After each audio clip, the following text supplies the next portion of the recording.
সময়ের সাথে পাল্লা দিয়ে এগিয়ে যাচ্ছে দেশের নারী ফুটবল। মাঠের খেলায় যেমন এসছে প্রতিদ্বন্দ্বিতা, তেমনি বেড়েছে খেলার মান। খেলোয়াড়দের ধারাবাহিকতা বজায় রাখতে দরকার নিয়মিত লীগ আয়োজন।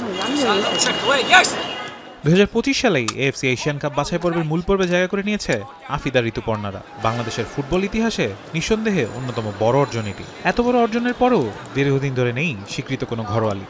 এবার নানা সীমাবদ্ধতা সত্ত্বেও লীগ আয়োজনে বদ্ধপরিকর বাংলাদেশ ফুটবল ফেডারেশন। আমাদের ওমেন্স উইংয়ের পক্ষ থেকে প্রথমত আমাদের বিপিএল এর যেসব পার্টিসিপেটিং দল আছে তাদেরকে চিঠি দেওয়া হয়েছে কিংবা যোগাযোগ করা হয়েছে, এবং একই সাথে আগে যারা পার্টিসিপেট করেছে নারী লিগে তাদেরকেও চিঠি দিয়েছে এবং যোগাযোগ করেছে। 10 ক্লাবের প্রতিনিধিদের নিয়ে লিগের প্রাথমিক আলোচনা সেরেছে বাফুফে। এএফসির ক্লাব চ্যাম্পিয়নশিপে অংশগ্রহণ করতে আছে বাধ্যবাধকতা। সেই শর্ত পূরণ করেই ক্লাব সংখ্যা নির্ধারণ করছে ফেডারেশন। শিডিউল জটিলতায় জানুয়ারিতেই লিগ শেষ করতে চায় তারা। বিকেএসপি এবার একটা দল দিচ্ছে, বিকেএসপি এফসি হিসাবে একটি প্রাইভেট কর্পোরেট গ্রুপও প্রথমবারের মতো আমাদের এখানে টিম দিচ্ছে, এবং বাকি যে 5টা দল তারা সকলেই এর আগে দীর্ঘদিন ধরে প্রতিটি লিগে অলমোস্ট তারা পার্টিসিপেট করে এসেছিল।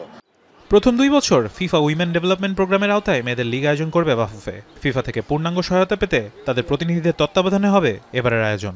একটা লিগ যখন ফিফা রাডারের মধ্যে থাকে, ইনফ্যাক্ট ফিফা থেকে একটা পয়েন্ট অফ কন্ট্যাক্টও দিবে লিগটাকে মনিটর করার জন্য, সুপারভাইজ করার জন্য।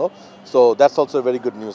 লিগের নিয়মকানুন ও লিগ আয়োজনে নানামুখী প্রতিবন্ধকতা থাকলেও অন্তত 2 জন করে বিদেশি খেলোয়াড় নেওয়ার সুযোগ রাখছে ফুটবল কর্তারা। নারী লিগের এই আয়োজন ভবিষ্যতে নারী ফুটবলের রূপান্তরে রাখবে বড় ভূমিকা, এমনটাই আশা সংশ্লিষ্টদের। ফারহান ইহসান, এখন, ঢাকা।